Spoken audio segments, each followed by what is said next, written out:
Another of the fruits of the Holy Spirit is self-control. So this session with you is about self-control.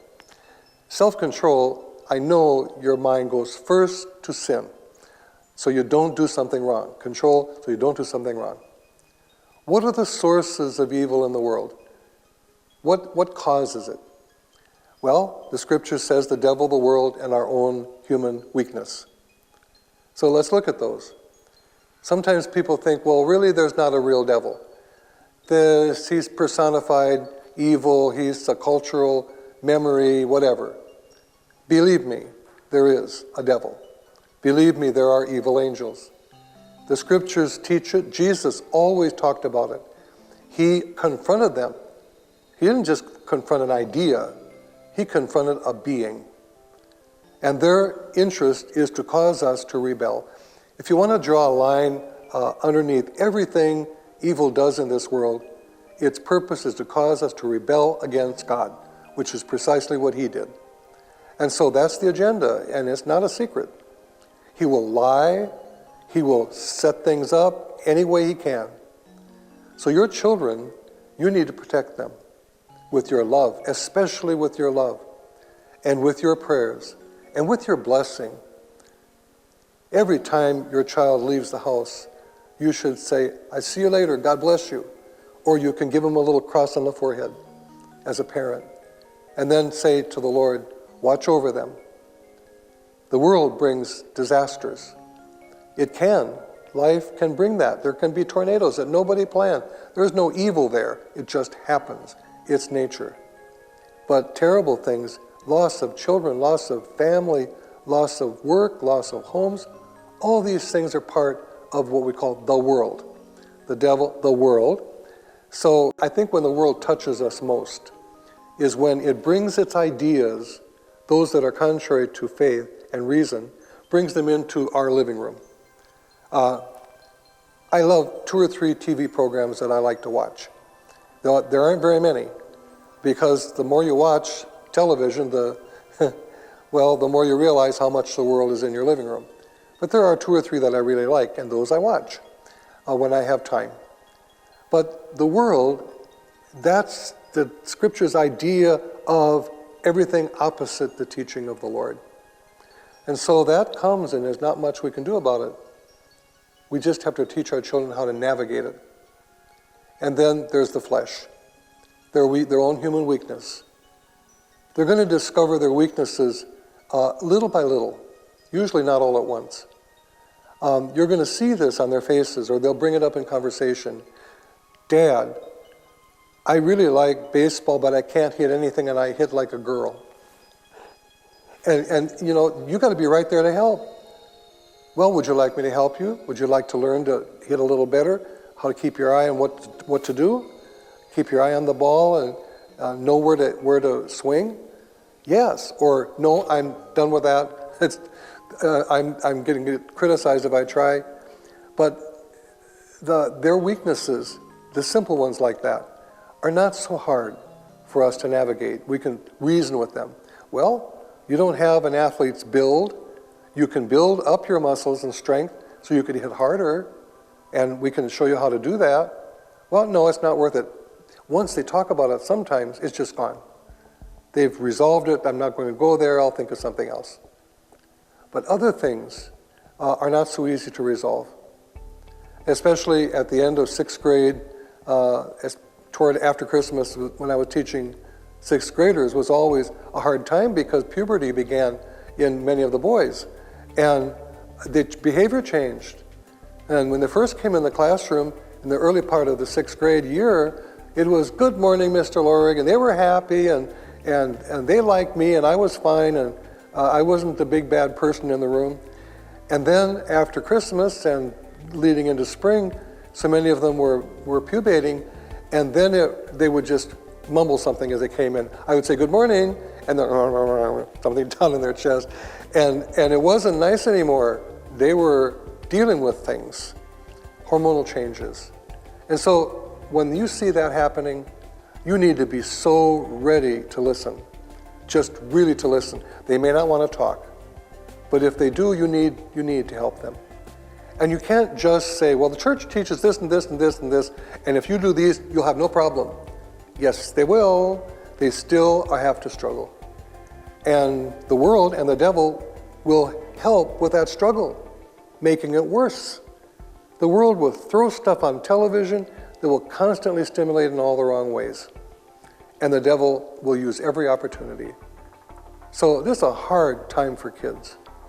If you've done the right kind of job of opening yourself to them when they bring something to you without criticizing back, without blaming, without your eyebrows going up and you what? If you're there to listen and help them reflect on what they did and come to a whole better way of doing things, then you're doing it right. You have the same enemy they have. You fought this enemy in your teenage years and in your younger years. Bullying and other things that you spot and see in the neighborhood are teaching moments. You don't have to teach your child to be a wimp, but you also teach your child what goodness is and that people don't act that way. There's something wrong with somebody who does. Otherwise, they'll join in and you'll end up with this world right on your front lawn. The positive approach is the best. In teaching kids, it's always the best. If we can keep it positive, then they listen. Do you know what? They go just like this the minute you go negative. The minute they feel that you don't like them or you're criticizing them or they've let you down and you talk, they're not listening. They're reacting emotionally to you. So keeping it positive and helping them reflect, that's the best way. Sometimes in my room, when I go to sleep at night, there's somebody in there. Well, there might be. There might be a presence there. You don't know what it is, but you need to listen, and then you say, well, that's fine. We'll take some holy water, and we'll say a little prayer before you go to bed. That's the right response. Not, oh my gosh, got to call the priest. Well, maybe you do need to call the priest, but not at that point. You go in, you sit on the bed beside your daughter or your son, you take the holy water out and you gently bless them with it and bless yourself, and you throw a little in the room and then make a nice prayer. You can do that. And that nice prayer, just asking God to watch over and protect your child's sleep. That's where it starts. And then that may be the end of it. They may not ever say that again. There are other times when children, especially at certain ages, young children, have terrible nightmares. Many do. And it's real to them and they're afraid. Then you need to talk. Then you need to ask them, well, what was the dream about? Well, it was this big thing was chasing me, or I came into this room and this big thing frightened me, and well, then tell them to finish the dream. Just if they remember it, then you say, okay, how would you finish that dream in a good way? I turned around and smacked them in the nose and they exploded. Good. That's a good finish for that dream. Or an enemy gone, dissipated, evaporated. It was nothing but a big bunch of hot air. And as soon as you punched it, it was gone. Or maybe if they had a dream about somebody getting struck by a car or something frightening like that, then you say, well, how would you finish that dream? The car saw them and slammed on the brake. There you are.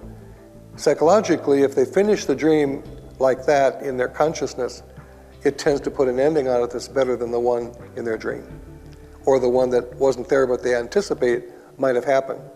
That's what counselors recommend, and it works. Works for adults too. God is beautiful, and He created us in the same image. He created us to be beautiful. Not physical beauty. Sometimes we are, but He created us to be beautiful. And so we're given His image and likeness. What is that? The image of God is intellect.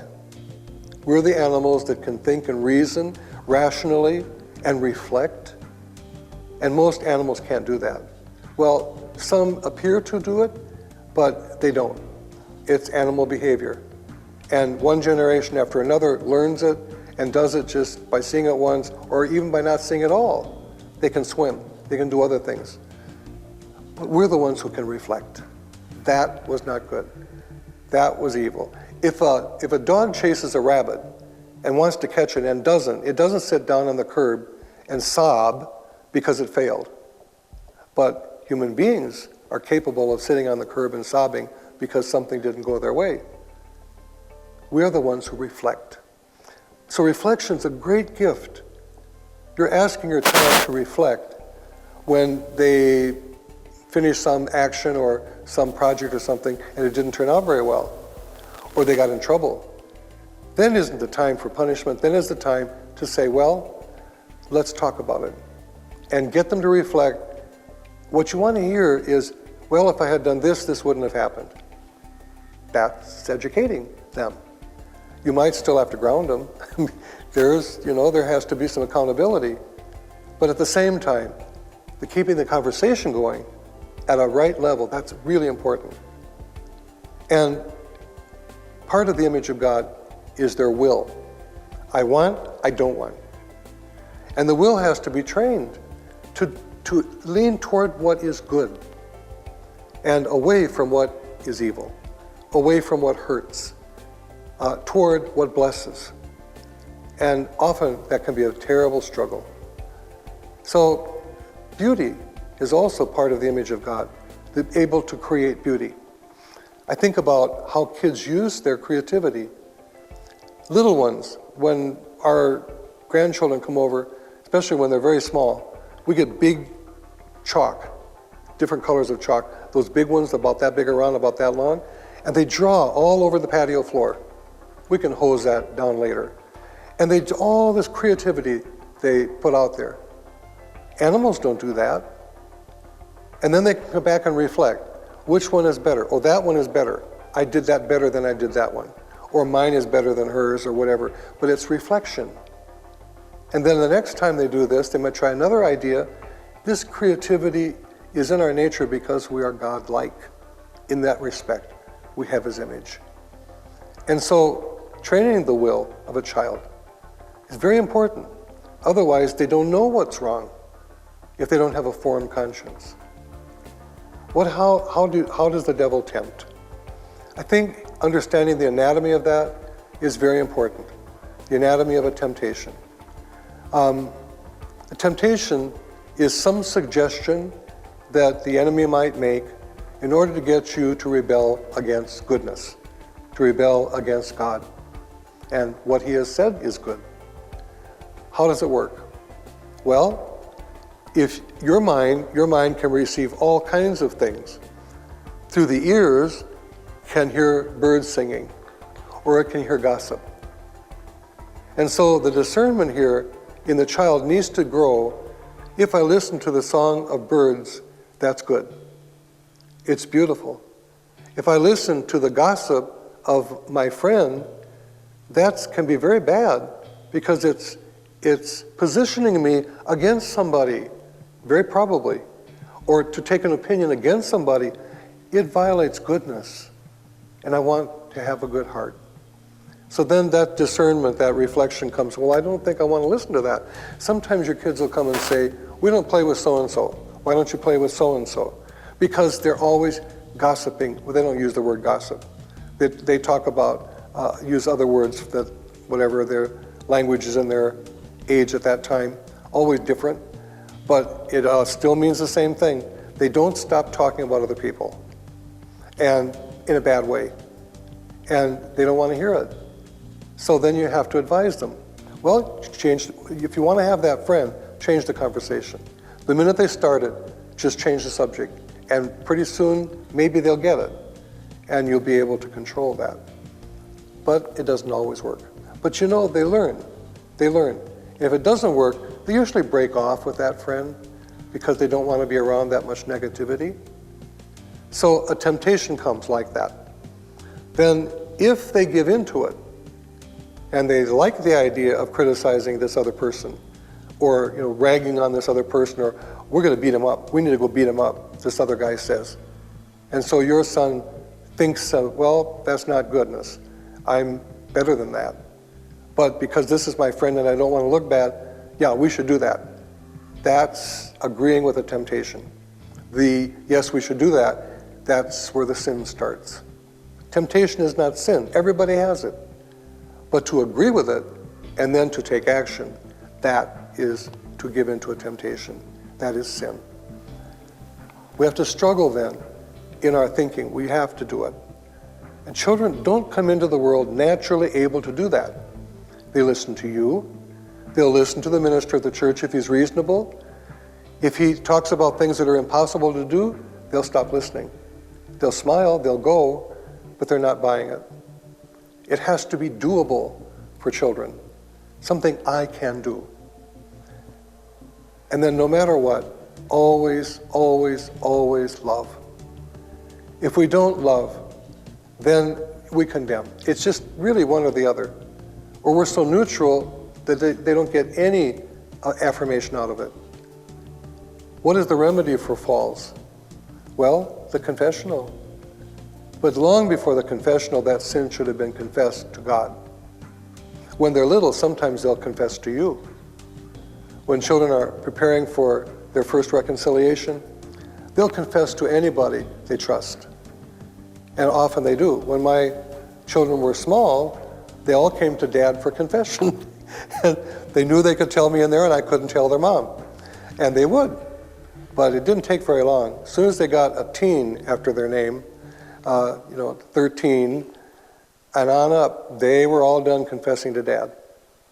My grandchildren, when they make their first communion, they go to reconciliation first. And most of them come here because Papa is up at that church. So they'll run right to confession. They're happy, and they'll confess their sins. And of course, which are not very big. They love Papa, so they're going to do that. And trust. But then, when they get a little older into their teens, they're not going to do that anymore. Then it will be, well, Papa doesn't know, doesn't hurt him. He will think more of me if I don't confess to him. But the remedy is confession. And really telling Mom or Dad and receiving assurance that it's okay, that they forgive them, that God will forgive them, that's good. Usually, young children don't commit grave sin. They don't commit what we used to call mortal sin. Their sins are venial. I push a dog out of the way, or I pushed my sister, or I sassed my mom. Those are childhood things. And they're not grave. They're not going to go to hell put themselves in some state of soul that is horrible. But sometimes they will commit a really serious sin, condemning a neighbor. Maybe they're only 10, but they got so angry and hit him and made his cheek bleed or something. That's pretty serious. And then you should ask them if they wouldn't mind coming with you to confession. Well, do I have to? Yeah. Well, the priest won't think I'm a very good person. You know what? He's there to help you reconcile with God and with your neighbor. So are you sorry you did this? Yes, I am. Are you really sorry? Well, he had it coming. Excuse me? Yes, I'm sorry. These conversations with kids, you have to remember they're children. But you always lead them to the remedy. And you love no matter what. I often think about how the Virgin Mary, she really is, in some senses, she's not my eternal salvation, but she's my salvation, because when I can't face something in myself, or if I am having an argument with myself about some church teaching, which happens sometimes. Somebody gives you an example and you can't answer it, and so then you go home and you argue with yourself about it. Or when I don't feel like a child of God, very beautiful. We all have times like that. Then she comes, then Mary comes, and she just loves us. She doesn't judge. She's not allowed to judge. God doesn't give her a judge's robe and a gavel. That he reserves for the end. She's never the judge. She's just the one who loves us like a mother. And when she comes like that, and then for me that's the great remedy, because she doesn't demand anything. She just loves me. And then when I'm over it, and I'm done having attitude, as my grandchild said, then I'm right back with the Lord. and everything is right again. So she has this role. Introduce your children to her, not as the demanding mother, but as the one who always listens with much love, and you'll be aiming them in the right direction. And always love no matter what. This is your child. This is not the enemy. Love no matter what they do. No matter how awful it is, no matter how it disappoints you, no matter what it costs, all the rest of it. There's a consequence for all of that with them. And you know that, and they're going to have to pay it. But they all in all of that, you should do this in a way that they know that you love them forever, that you will never not love them. Now, how you do that with each individual child, you have to know how. Nobody can teach you that. Another thing about the devil, the world, and our flesh, and the disappointments that come in this life, we have to realize, as the kids say today, it is what it is. That's a really important statement, it is what it is. Because most of our disappointments in this world are because we didn't get our way. 99.9%. We set a standard. I want on Thursday, this is what's going to happen on Thursday, it's in my schedule. And it's all going to go very well, and I want it to happen this way, and these are the results that I'm looking for. At least the top 3, the other 5, give or take, I'll settle for these 3. And then Thursday comes, nothing happens right, it's all wrong, and none of it's the way we wanted it to go. And now we're depressed. What's wrong? The disappointments in life are because our expectations were not met. And with our children, it's no different. We expect certain things, and if they let us down, that's not a signal to stop loving them. That's a signal to sit down and talk about it. There'll be a consequence, that's fine, they understand that, and you'll have to dish it out. But at the same time, you dish out a lot of love, and you ask them to reflect. Was it the wisest thing to do it that way? And then, you know what they're gonna, with that atmosphere, they're gonna come back with, no, I would have done it different if I'd have thought. That's what you're looking for. So just because you don't want to have to be dealing with this doesn't mean you're not going to have to. It is what it is, right there in front of you. So then you just say really quick, Lord, be in this, help me, I need to know how to go about this. And you know what? He does. Last thing, don't spin the truth. Spin is a form of lying. Anybody who watches political programs on television, and right now because of elections, we're seeing a lot of them, realizes that here's an event, it's right there, that's it, that big. And this politician and this party spins it so it comes out over here with something totally different. And this one does the same on this side, and the original integrity of that event is gone. Spin wants you to think another way other than the exact, simple, plain truth. It's very, very bad. And as spin works in politics, that's what they do. That's what they do. But you must never do that. An example? Okay, church teaches that if you're in mortal sin and you die in that state and it's not mitigated in any way, then you're condemned. You're going to be judged. Okay, that's one thing.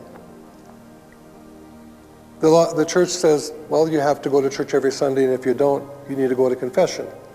So is it a mortal sin to miss church? It can be, but ordinarily it's not.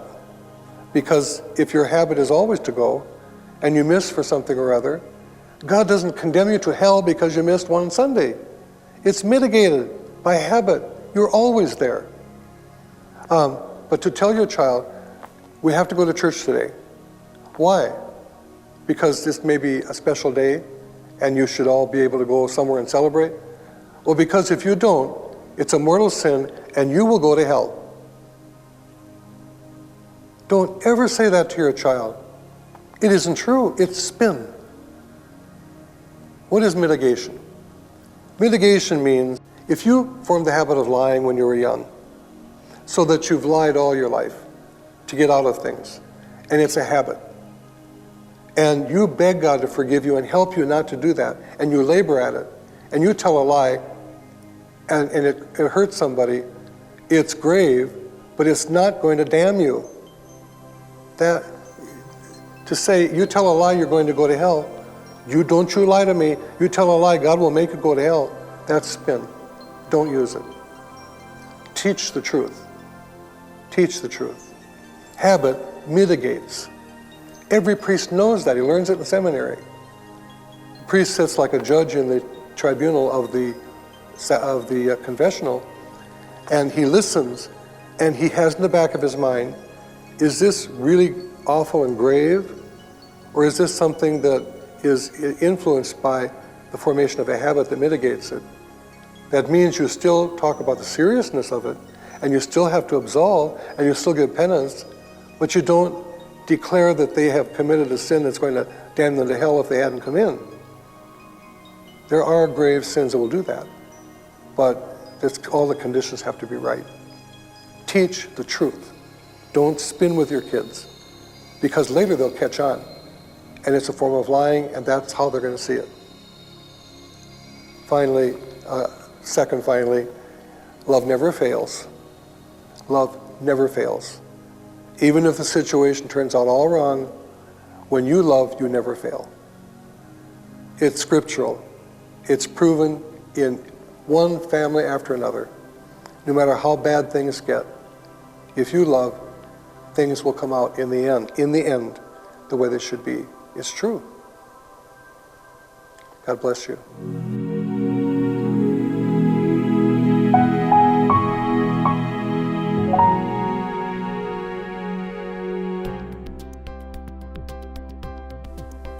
In my work as a priest, I've been in parishes where there were predominantly young families with lots of children. And I'm in a parish now that is older. Most, I think the largest number of people are older people because of the area. And it doesn't matter where you are, every single one of the parents that I've encountered, old or young, they want the best for their children. I think that this is like a universal. They don't want to do it wrong. They don't want to give their child some kind of heartache that they're going to have to spend years getting over with. The truth is we don't always know how. I think some parents, that the lament that I hear the most is from the older people. And they tell me I was too strict, or I demanded too much. I didn't give enough love. I didn't put enough love in it. Isn't that interesting? I wonder if other priests have the same experience. They look and their children aren't going to Mass. Their kids are raised and having kids of their own. They're not going to Mass, many of them. And they feel they failed something. And they don't understand that kids sometimes will do that they'll walk away. They won't go to Mass. And then at some point in their life, they want to, and they come back. And we have to leave lots of room for mistakes, lots of room for God. It doesn't all work according to the book. But I think this series, the reason we did it, was to give people who are going to be parents, especially those preparing for marriage, those preparing to have their first baby or even the second or third, those who are wanting better tools. We just really want to give you some things to think about. It isn't a manual on how to raise your kids. And it certainly isn't a doctrinal manual on how to teach kids the Catholic faith. That's someone else's job. This is reflecting on how you bring your children into that arena where the Holy Spirit wants to produce fruit. And these 9 fruit of the Spirit that we've been pointing to, that's the fruit He wants to produce in the soul of your child. So God bless you. I hope and wish every good gift for you as a parent.